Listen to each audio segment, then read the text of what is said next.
Bonjour à tous, que Dieu vous bénisse. Très heureux de vous retrouver encore dans cette chaîne que Dieu nous a donnée pour partager sa parole, pour prier pour les orientations.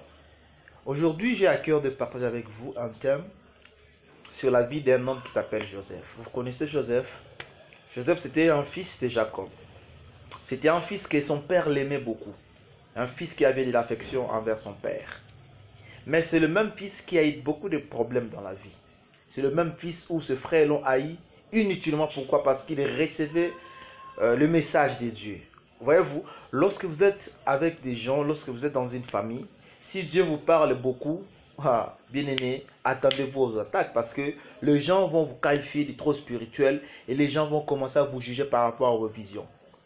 Mais Joseph, ce qui a poussé à ses frères de le haïr, de le faire du mal, c'est parce que Joseph a parlé, a partagé à ses frères ce que Dieu avait promis dans sa vie. Donc il nous arrive aussi parfois de manquer le discernement avec qui nous pouvons partager la vision que Dieu nous donne. Mais j'aimerais vous dire, malgré cela, Dieu accomplira toujours ce qu'il a promis dans votre vie.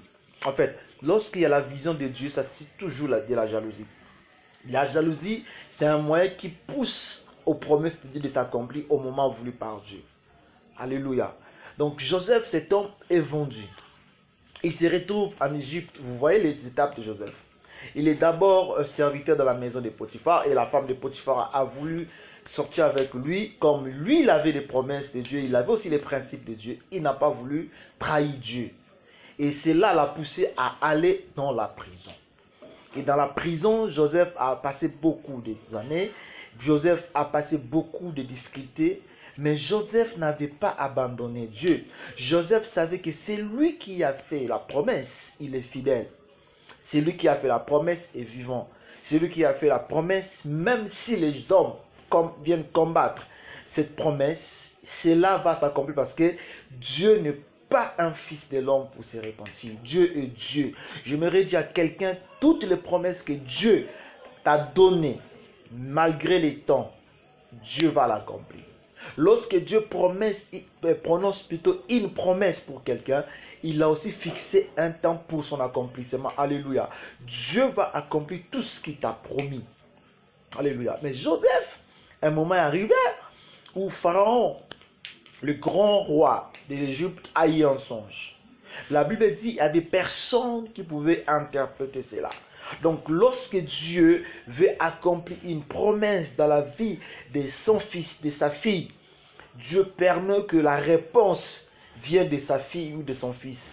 Dieu va désactiver tout ce qui est intelligence, sagesse, des gens qui sont autour de vous pour que vous soyez le seul ou la seule personne à qui Dieu va donner cette révélation pour donner la solution à ceux qui ont besoin de cette solution-là. Voyez-vous, Joseph, un homme oublié. Mais Pharaon, dans Genèse 41, l'a fait appel. Il est arrivé. Pharaon dit à Joseph tout ce qu'il avait rêvé. Il dit à Joseph, je vis cette vache maigre, cette vache de bonne qualité. Mais ceux qui étaient maigres, ils sont en train d'avaler ceux qui avaient une bonne qualité. Qu'est-ce que cela veut dire?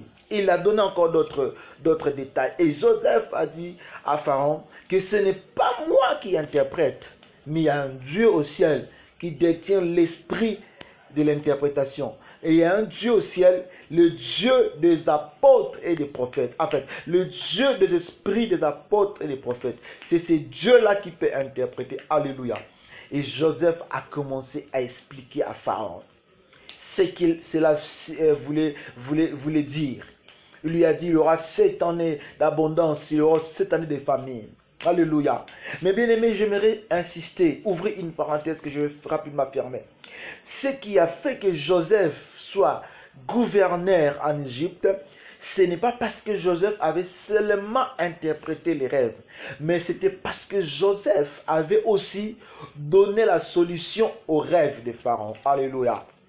Voyez-vous, il n'a pas seulement expliqué, mais Joseph a dit, Pharaon, maintenant là, il faut que tu puisses établir un homme intelligent, un homme sage. C'est lui qui sera à la responsabilité, celui qui aura la responsabilité, la charge de gérer cette abondance. Parce que lorsque la famine viendra, que ton peuple ne soit pas frappé par la famine. Bien aimé, il y a des choses que Dieu permet dans notre vie. Nous ne pouvons pas négliger cela. Dieu peut permettre que tu puisses avoir une formation. Ne néglige pas cela. Cette petite formation que tu vois aujourd'hui peut annoncer une grande responsabilité demain. Joseph a appris l'économie lorsqu'on l'avait arrêté. Pendant la marche, les Mandanites, c'était les gens de commerçants. Et lorsque Joseph marchait avec ces gens, il a appris l'économie. Il a appris la gestion.